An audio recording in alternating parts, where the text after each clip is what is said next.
அஸ்ஸலாமு அலைக்கும். இன்றைக்கி ராபியா குக்கிங்கில் என்ன பண்ணியிருக்கோம் அப்படின்னு பார்த்தீங்கன்னா, பீர்க்கங்காய் சட்னி தாங்க செஞ்சுருக்கேன். இது ரொம்ப சூப்பராக இருந்துச்சு. வாங்க இது எப்படி செய்கிறது அப்படி சொல்லிட்டு பார்க்கலாம். இதுக்கு தேவையான பொருட்கள் என்னென்னு பார்த்துடலாம். நான் வந்து ஒரு 1/2 கிலோ பீர்க்கங்காய் எடுத்திருக்கேன். இதை நல்லா தோல் சீவிட்டு சின்ன சின்னதாக கட் பண்ணி வச்சுருக்கேன். அடுத்து வந்து 50 கிராம் சின்ன வெங்காயம் எடுத்துக்கோங்க. சின்ன வெங்காயம் இல்லைன்னா பெரிய வெங்காயம் சேர்த்துக்கோங்க. அடுத்து வந்து 3 தக்காளி, பெரிய தக்காளியாக 3 தக்காளி. அடுத்து கொஞ்சமாக மல்லி இலை. அடுத்து 2 காஞ்ச மிளகா, ஒரு பச்சை மிளகா வந்து எடுத்துக்கோங்க. இது வந்து உங்களுக்கு சின்ன வெங்காயம்னா பெரிய வெங்காயம் வந்து ஒரே வெங்காயம் ஒரு வெங்காயம் சேர்த்துக்கோங்க. ஆனால் சின்ன வெங்காயம் தான் சேர்த்தது நல்லாயிருக்கும், டேஸ்ட் வந்து நல்லாயிருக்கும் சட்னிக்கு. அதுக்காண்டி நான் சின்ன வெங்காயம் வந்து எடுத்திருக்கேன். அடுத்து வந்து ஒரு பேன் எடுத்திருக்கேன். இப்போ இதில் வந்து ஒரு 2 ஸ்பூன் வந்து எண்ணெய் வந்து ஊற்றிக்கிறேன். இப்போ இது நல்லா காஞ்சதுக்கப்புறம் இதில் உரித்து வச்சுருக்க சின்ன வெங்காயம் ஒரு 50 கிராம் வச்சுருக்கேன்ல, அதை வந்து சேர்த்துக்கிறேன். இதை சேர்த்துட்டு இதை வந்து ஒரு நிமிஷம் வந்து மீடியம் ஃப்ளேமில் வச்சு நல்லா வதக்கிக்கோங்க ஃபஸ்ட்டு.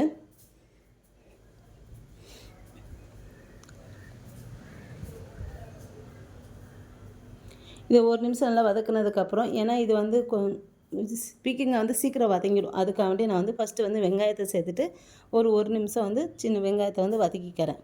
அடுத்து வந்து நம்ம கட் பண்ணி வச்சுருக்க பீர்க்கங்காய் வந்து சேர்த்துக்கிறேன்.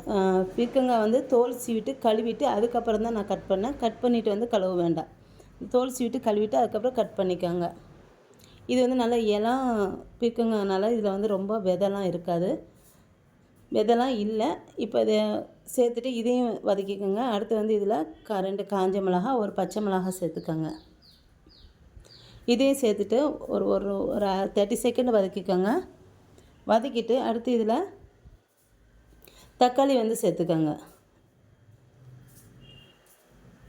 இப்போ எல்லாத்தையும் சேர்த்து நல்லா வதக்கிக்கோங்க. அடுத்து இதிலேட்டு கொஞ்சமாக தேவையான அளவு உப்பு வந்து சேர்த்துக்கணும்.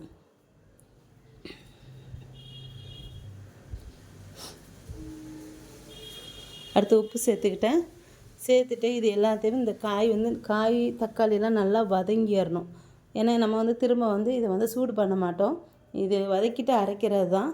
அதனால் நல்லா வதக்கிக்கோங்க. அடுத்து வந்து கொஞ்சமாக மல்லி இலை ரொம்ப சேர்க்காதீங்க, கொஞ்சமாக சேர்த்துக்கோங்க போதும்.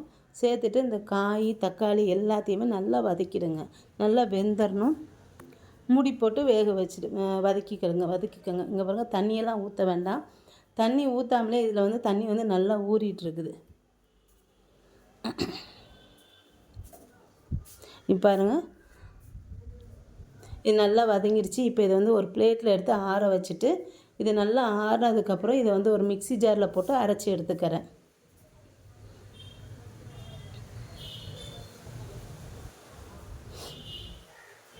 இப்போ பாருங்கள், இதை அரைச்சாச்சு. இப்போ அரைச்சதுக்கப்புறம் இதை வந்து தாளித்து விட்டுறலாம். இதை வந்து ஒரு பாத்திரத்தில் வந்து ஒரு 2 ஸ்பூன் எண்ணெய் ஊற்றிட்டு இதில் கொஞ்சம் கடுகு சேர்த்துக்கிறேன்.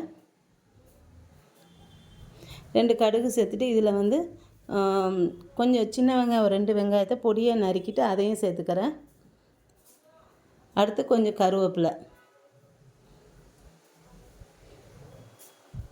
இப்போ கருவேப்பிலை போட்டாச்சு. கருவேப்பிலை போட்டு தாளித்து இது வந்து சட்னியில் வந்து ஊற்றிடுங்க.